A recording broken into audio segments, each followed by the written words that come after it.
Dharmanagar degree কলেজে পালিত হলো কলেজের ৪৭তম প্রতিষ্ঠা দিবস। অনুষ্ঠানে উপস্থিত ছিলেন মন্ত্রী টিঙ্কু রায়, বিধায়ক যাদবলাল দেবনাথ, অ্যালামনি অ্যাসোসিয়েশনের সম্পাদক কাজল দাস, জেলা সভাধিপতি অপর্ণা নাথ, কলেজের অধ্যক্ষ গৌতম দাস সহ আরও অনেকে। উদ্বোধনী অনুষ্ঠানে অধ্যক্ষ গৌতম দাস বলেন, কলেজে একটি আধুনিক অডিটোরিয়ামের প্রয়োজন, যেখানে ছাত্রছাত্রীরা একত্রে সাংস্কৃতিক ও একাডেমিক কার্যক্রম করতে পারবে। কলেজটি প্রথমে কলকাতা বিশ্ববিদ্যালয়ের অন্তর্ভুক্ত ছিল, পরে ত্রিপুরা বিশ্ববিদ্যালয় গঠিত হলে সেই বিশ্ববিদ্যালয়ের অন্তর্ভুক্ত হয়। বর্তমানে কলেজে ৬,০০০-এরও বেশি ছাত্রছাত্রী রয়েছে। শুরুতে কেবল বিজ্ঞান ও বাণিজ্য বিভাগে পাঠদান হলেও এখন বিভিন্ন বিষয়ে শিক্ষা দেওয়া হচ্ছে।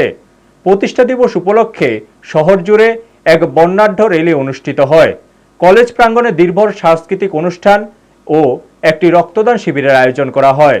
মন্ত্রী টিঙ্কু রায় ছাত্রছাত্রীদের জন্য রাজ্য সরকারের উন্নয়নমূলক উদ্যোগ এবং ত্রিপুরার ক্রিয়া অগ্রগতি তুলে ধরেন। ব্যুরো রিপোর্ট, নিউজ তৎকাল 24।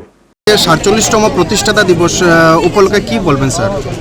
দেখুন, প্রতি বছর ন্যায় এবারেও তারা প্রতিষ্ঠাতা দিবস অনুষ্ঠান করেছে।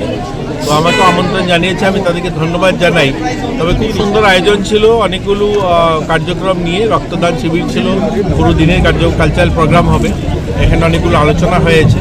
একটাই মেসেজ ছিল যে নতুন এডুকেশন পলিসি যেভাবে ছেলেমেয়েদেরকে আত্মনির্ভর হওয়ার কথা বলে, তো সেই দিশাতে যেন এডুকেশন চলে।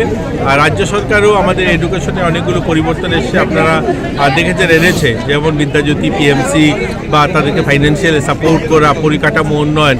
তো সার্বিক বিষয়ে আলোচনা হয়েছে। আমরা এই ধর্মনগর কলেজ, এটা আমরা বলতে পারি এখান থেকে ভালো ভালো ছেলেমেয়েরা বেরোচ্ছে।